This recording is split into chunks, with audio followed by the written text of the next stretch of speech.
thanks and praise.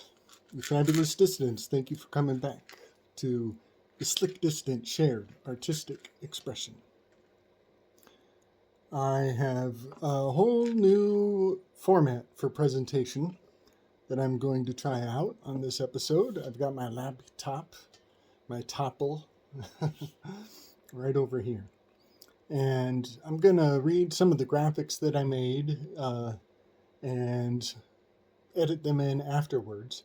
But this is going to help me out a lot to actually see the graphics that I'm showing at the same time, as I do have a vast number of wild, slick, dissident, original logismoi to serve up for the masses, for your consideration. And I'm going to be talking a great amount about recent events that have taken place, as I do believe we're at the hinge of historical turning.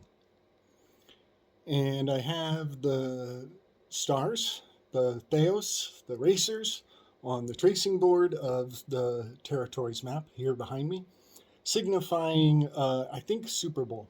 I think this is the moon was just passing Mars at the Super Bowl. And a fascinating truth, I should state now, is that Mars was in Cancer in retrograde when the moon crossed over it at the great ceremony of conflict, at the 5 minutes of hate extended into a sporting event.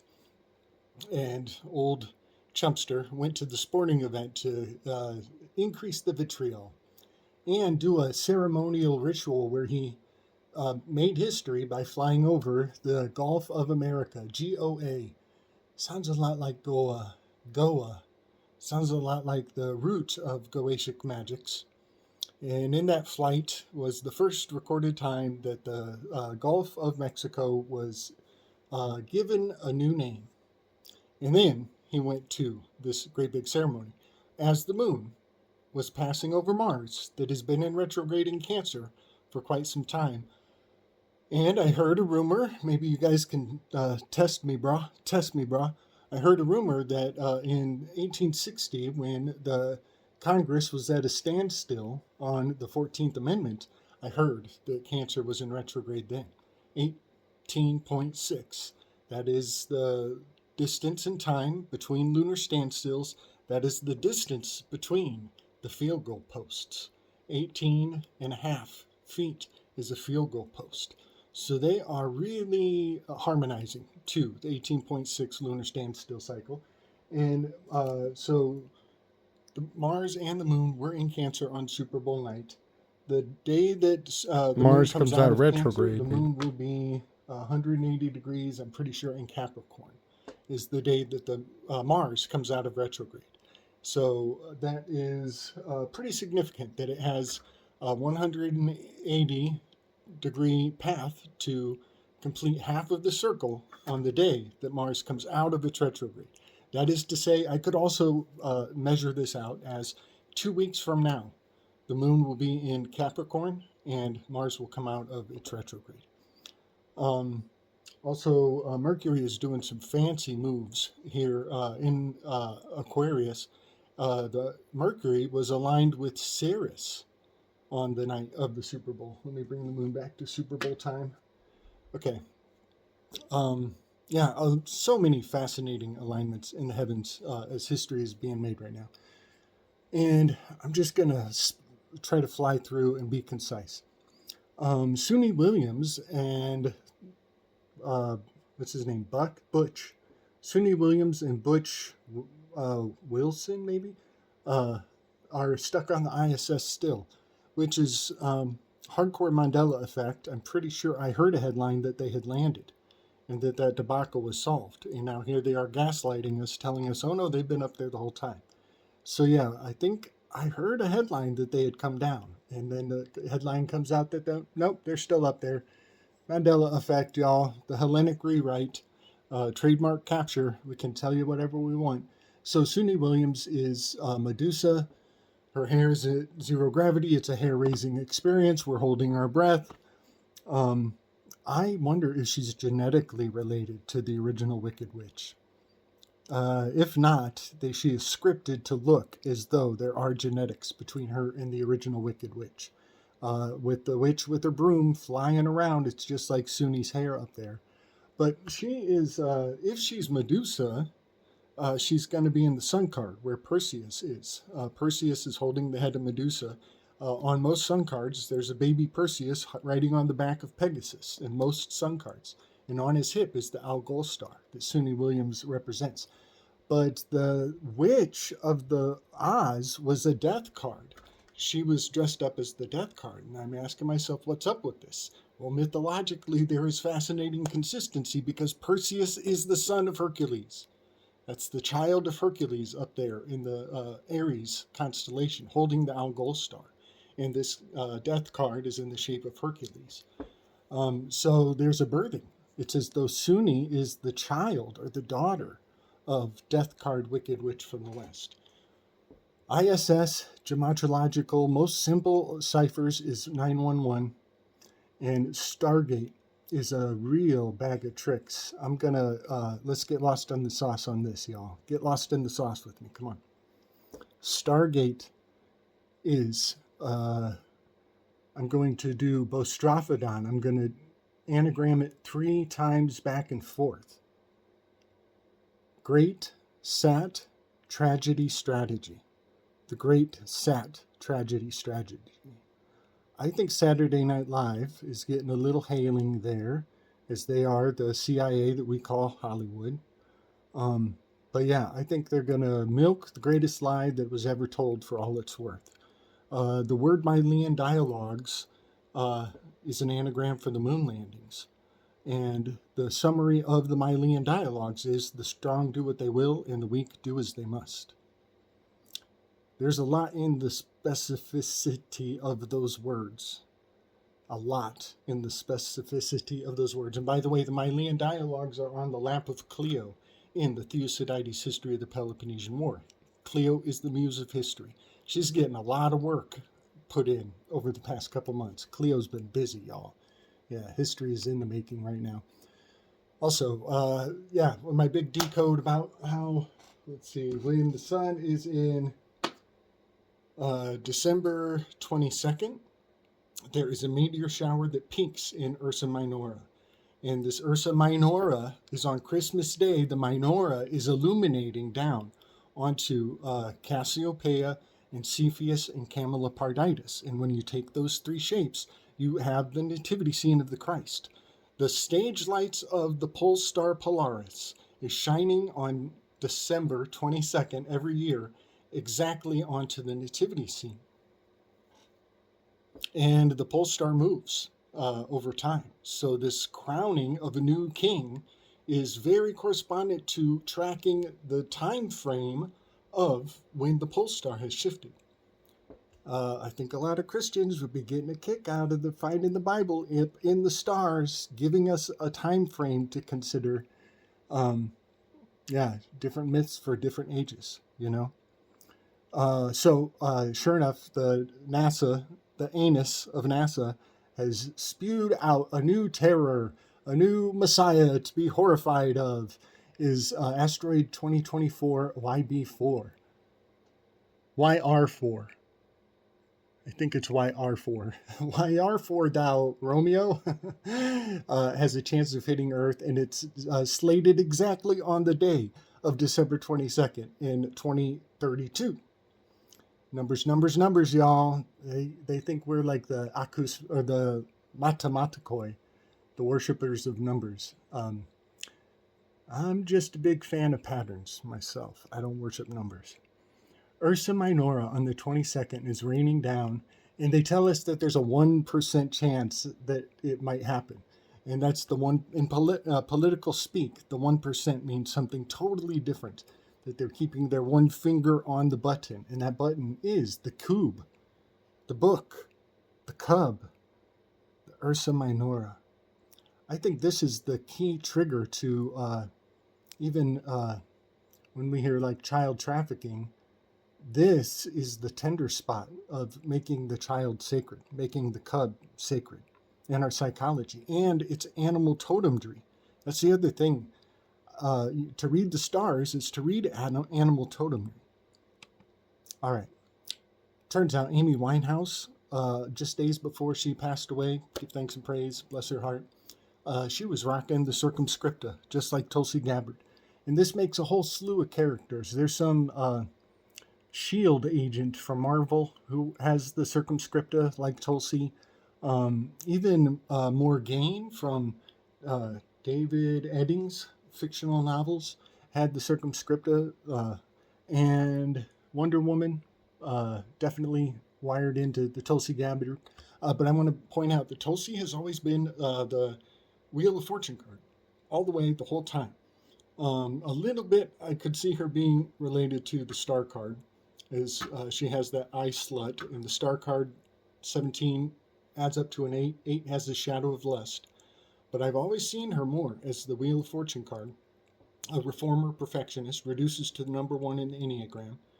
She's got that Athena energy. With the shadow of Aries, the brother of Athena is Aries. We're going from here over to Aries, 180, her brother, her shadow. But I'm looking at Tulsi's name being eye slut, and on the end of the spear of Centaurus is the wolf, whose name in Latin is prostitute or woman of ill repute. This wolf on the end of the spear of Centaurus, it's fascinating. I'm seeing her missing piece. I'm seeing the missing piece of Tulsi is Centaurus, but her name, eye slut in reverse, is the wolf on the end of the spear. Rota. You got to turn it around. Tulsi becomes eye slut. You got to rota. That's one of the words on many of the Wheel of Fortune cards. So yeah, I see her kind of bridging the fall equinox in that aspect. But I want to just say, breaks my heart. Amy Winehouse, this hits real close to home. She was practicing capoeira for addiction recovery. And again, the Fool card kicked my head off when I turned it upside down and realized that's the first capoeira move I ever learned. Was getting the double helicopter kick to the dome. From a high martial goddess. So, yeah, tripping me out that Amy Winehouse, man. Oh, and her voice is very unique. She has a contrantio. Let me see this. Her voice type is contralto. Contralto is the lowest vocal range of female voice types, with the lowest tessitura between tenor and mezzo soprano. And I'm thinking about Tulsi's voice. Does Tulsi's voice have those characteristics as well? Is she is she carrying the torch of Amy Winehouse's tonality? Okay, Cottage Industries, Cottage in the Trees. This is a trip. I'm just going to float these graphics and let people's imagination run wild. But Cottage Industry is basically like, yeah, we could fake an alien invasion on a very low budget with just props from the scrapyard and throw it together and build an entire folk movement and then call it the UFO movement and tell everybody, may the Fortean folk legends be with you. Cottage Industries indicates our boy Heidegger's cabin in the woods. And his cabin in the woods was getting hail calls in the David Paulides research of missing 411. 411 in septenary is DNA. And one of the common denominators of David Paulides' list of characteristics for missing people is that they are genetically linked to the Black Forest, where Heidegger had his cottage in the trees, It's actually Baba Yaga. They're trying to imply that Baba Yaga is snatching people out of the woods. And that's the root of the David Paulides mysteries. Well, guess what? I take the David Paulides constellation and I put it up against the cabin in the woods from the movie, and all the windows of the cabin, Rubik's Cube cabin, line up with the windows or the stars of the Pleiades. The high priestcraft, y'all. High priestcraft. They're putting star correspondences into our folk culture so that the UFO narrative has more consistency. Also, 411, it makes me, when I think of 411, I always think of the spirally cord on the old telephones. When I think of 411, because when we used 411, there was a spiral cord on the telephone. And 411 actually is DNA. And DNA is a spirally cord that connects everybody. Very fascinating consistency. Just wanted to share. Yeah, a couple weeks ago, they found two enormous bubbles towering above and below our Milky Way galaxy. And then they show us a picture of two jellyfish. This is Lady Frida Harris's code name, Jesus Chutney. Jesus is the fish, Chutney is the jelly, code name for jellyfish. And they're telling us that these bubbles exist over the Milky Way. Let me see. Okay. USA, NSA, ATF, BLM, CIA, NRA, FBI, ICE, IRS are all prime numbers. They're all prime numbers. And a lot of people are like, Folks, prime numbers are psychologically evasive. Get intimate with how prime numbers behave. They're psychologically evasive. The fact that all the three-letter agencies land on prime numbers makes them slippery. It makes them overlooked. They're imbalanced. They have a camouflage of randomness psychologically. If you don't know how prime numbers work, that's not going to make sense. But the fact that the entire three-letter agency list all lands on prime numbers is very unlikely. And the grand total of all the ones I listed, it comes up to 111. A lot of fascinating numerology in that sequence. I could go on about it. I made a graphic here, and I threw the prime numbered tarot card underneath the different agencies.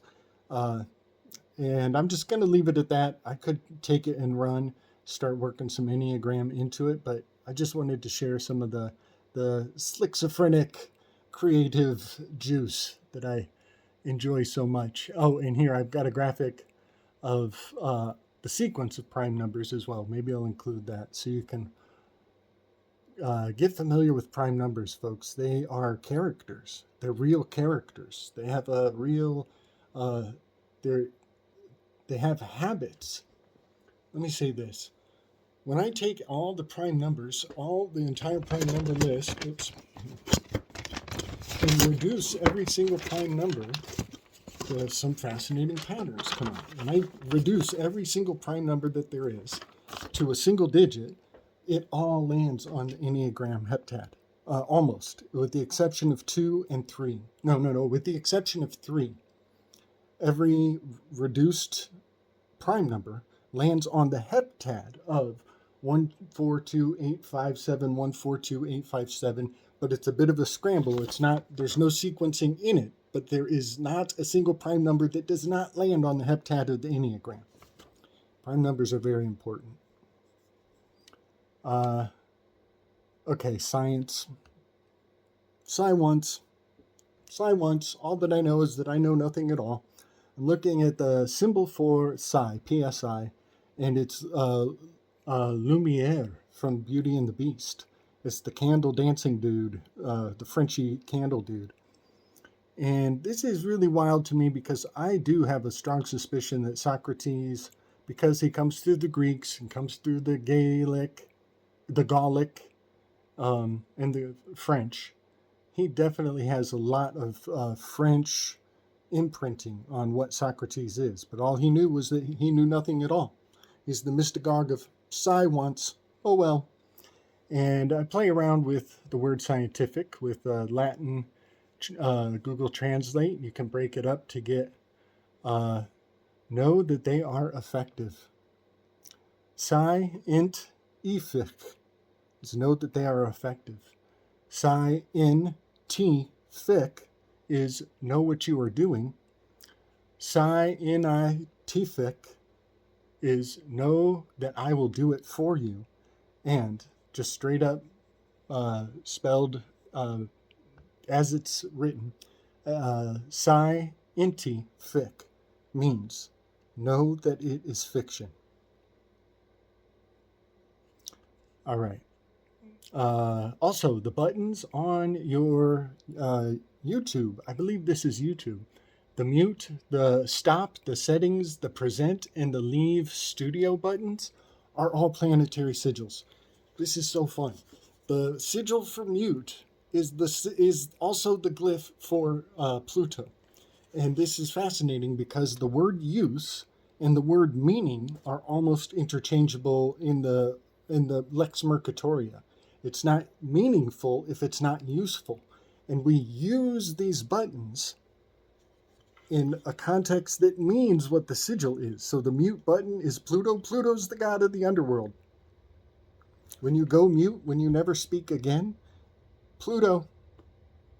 The stop camera button is in the sign of Uranus. It's in the sign of the glyph for Uranus, which is invisibility. So we have Pluto as mute. We have the Uranus stop camera, or the start camera even, both. Just like the Star Trek Enterprise disappears and reappears with shields up, Captain. The settings button is just like the crown of Saturn. It's the settings button. And it's also cogito ergo sum. The way that you think is what makes you what you are. That gives meaning to your telos. The present button. I'm going to put the planet, the sigil for Earth in the present button because it's where we are presently. Even though it's a square, I'm going to use the circle with the cross for Earth for the present button. And the leave studio button is a crisscross between Mars because it's red, but because it has an X in it, it's also very much like Venus. But Venus and Mars are one planet removed from Earth. That leaves studio. All right, yeah, we are actually giving use to buttons without considering the meaning of the symbol. And I'm here to tell everybody we're giving personality to the planets. We're confirming the characteristics of the planets by maintaining the consistency of the sigil and passing it on to the kids. We got an extremely rare superpod of dolphins off the California coast being called a sign. 1,500 dolphins. While the football malarkey is popping off down here in Louisiana with the devil card, 1,500 dolphins are in a superpod. I think this is actually hailing to Cum Nozzle and his 6 wizards. The 6 super smart fish are getting a little totem spell, a bump for a glimmer of hope. Also, Creating Christ by James Valiant. The anchor with the dolphins around it is the Flavian Dynasty's herald. And I've been saying for months now, they're dropping anchors. They're actually dropping anchors to cut cables. They're dropping anchors to cut the cables. Yeah, the Kabbalah News Network is dropping anchors, y'all. All right. I'm going to share my love code work. There is a lot of sacred numerology in the words love and code. Love equals 14 in septenary, code equals 14 in septenary. When you do them in reduced ordinal, it's LO is a 9, VE is a 9, CO is a 9, DE is a 9, summing up to 36. There is a lot of fascinating consistency within the words love and code. And in law, all of our national laws are codified. They're packaged up in some oblivious library of contrivances. Oh, let's see. Okay, and crashing flights and lights are flashing. It's the same exact gematological value. It's just an anagram, really. But they're both 79, which is the periodic number for gold. They add up to 158. And 158 was a big number in the Philip K. Dick universe stuff. Let's see. So Chumpster gets off the airplane, and everybody's talking about the iconic photo of him pumping a fist on his chariot there. I definitely see a lot of Truman Show. They're hailing to the Truman Show with the art on the plane there. And if you plug in a PhD into the word Truman Show, you get Trump hands how. How Trump hands. He's a hand talker, right? All that hand jive, no doubt. All right, Craniometrics. Craniometrics. Craniometrics is some old racist shit where they used to tell people that the bigger your head is, the smarter you are, the more superior you are. This is some Confucianism. Really, craniometrics is actually Confucianism, the superior man. It was used to keep women down because their heads are not nearly as big as so many dudes. But even different race types, genealogies, yeah, it's some racist shit. But Keanu Matrix is fascinating because the people who support craniometry have a iconic case. Let me just read this. Today, physical and forensic anthropologists use craniometry to study the evolution of the human populations, determining the origin of ancient remains such as the Kennewick Man. Kennewick Man? Keanu? Wick? Keanu played John Wick? Blowing people's brains all over the screen? Craniometrics.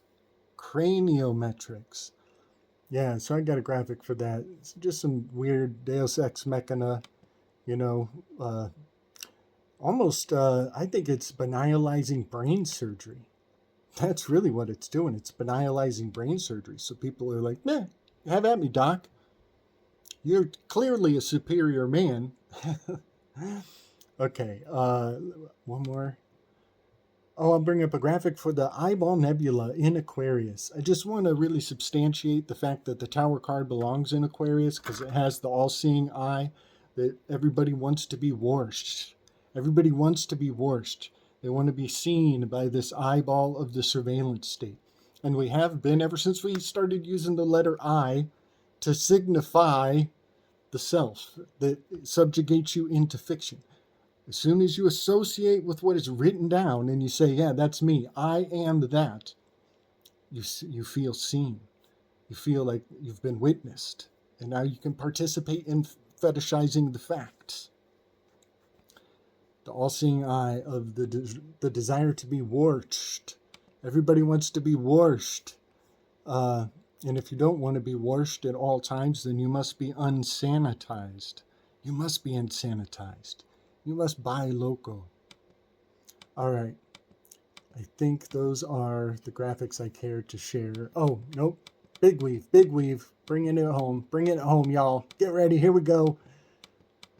So I was looking at just a fun picture of the Muppets randomly. I don't even know how I got to it. And I'm looking at the Sam the Eagle and Scooter. And I'm like, wait a second. RFK is a hawker. He's been a hawker his whole life. And he speaks like an eagle. Whatever, he's got the eagle voice. The hawk voice. And I'm looking at Scooter and I'm like, that's frickin' Bill Gates. That's Bill Gates. Scooter's Bill Gates. Scooter was the annoying little bastard with the clipboard all the time. Keeping everybody on their schedule. Got to keep them on the schedule. For the whole Muppet Show, he was the scheduler. Annoying little fuck. So I start putting the entire Muppet team from the stage with a little cut and paste together. I am tripping, y'all. The Things of Children have had a consistency going back even before the Muppets, I bet. So I'm going to flash a few examples of how I've done this before. I lose track of all of the entertainment matrices that are wearing the wardrobe, the color of law, the wardrobe of the CIA that we call Hollywood. I can do this with the Flintstones. I can do this with Scooby-Doo, almost all your Saturday morning cartoons. I can do it with Loki. I can do it with Avatar. I can do this with Star Wars. I can do this with uh, The Wizard of Oz. The Wizard of Oz, I think, is really where the rubber meets the road. I think most of these symbols are really rooted in the Wizard of Oz, but I'm going to take it even deeper than the Wizard of Oz. And I'm thinking of Frank Baum's mentality when he was amalgamating his characters for the Wizard of Oz. I wonder if he was tapping into the Shakespeare Code. I wonder if I'm looking at the Shakespeare Code and if I can do the same thing I'm doing with the Muppets, same thing I do with Loki, same thing with Star Wars and all these other entertainment matrices, entrainment matrices. I wonder if I can do it with Shakespeare's works, which would be fascinating because of the jesters. The highest initiates of the judicial system are all a bunch of jesters, and they got a real thing for worshiping through Shakespeare, ritualizing Shakespeare. So let me share some of the weaves about the Muppets are the world stage right now. This is the generation that they're targeting. This is the fifth generational warfare was entrained onto the Muppets at a very young age. Gonzo is Carlson, Tucker Carlson. Very easy anagram out of Carlson to get Gonzo. If you just let me do the N to the R switch on Carlson, the N becomes an R, and I can make Gonzo out of it. Abramovich, Joe Rogan is the leader of the band, which is the Lust Card character. Our boy Hunter Biden is Animal. Hunter Biden is Animal. And Animal is the Tower card, and the Tower card is always the fall guy. It's always the red herring. These are intrinsic archetypes from the tarot cards that are alive on the stage in these costumes. And Chumpster has just become Kermit the Keck Frog. He's just become the Hermit card. He switched out from Biden. Biden was a perfect Hermit card, and Dr. Jill is just like Miss Piggy, Nurse Piggy. But now we've switched out. I'm looking at Miss Piggy and her relationship to Dolly Parton. And really, this devil card here has always been Dolly Parton. And all of the trophy wife first ladies, or farce ladies, they're all Dolly Parton wannabes. Dolly is a hail to Pandora's brother, Talos. Both Pandora and Talos were manufactured robots. Pandora's a sex bot, and Talos is her gigantic Colossus brother. He's a giant Colossus robot, and their blood is running with Ichor. Their blood is running with Ichor. Miss Piggy. Farce ladies. It's a trip and a half. There's even a Abramovich.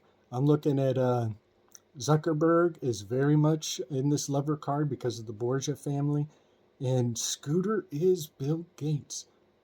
So I guess what my point is that people's denial of their own child mind is causing them to no longer perceive that it is all on the stage. It's all on the stage. Space Pig, Kevin Spacey. Space Pig is Kevin Spacey. The star card is number 17, reduces to an 8. 8 personality is a controller domineer with a shadow of lust. Kevin Spacey is the Space Pig. There's a whole lot of blackmail industry hidden behind capturing lasciviousness. That's the original Latin word for lust. And I'm tripping that the Swedish chef, Swedish chef is looking like, through the process of deductive reasoning, I had to go with the Swedish chef is the Hierophant is Bannon. Bannon is the Hierophant. Even in his war room iconography, he's got the eagle in his ear, just like the Hierophant has an eagle in his ear. So this gives me a super duper cipher into the inner workings of social engineering. I'm going to coin a new word, and it's not just based on this graphic. It's based on quite a few other graphics that I've decoded through our entrainment matrices. And these entrainment matrices that I've collected, revealing the costume department of the CIA that we call Hollywood, I'm going to call my method Hylotheurgiculture. Hylotheurgiculture. That is what Slick Dissident is up to. All right, folks. Fifth generational warfare, my ass. Divine comedy. Sub-divine comedy is more like it. All right.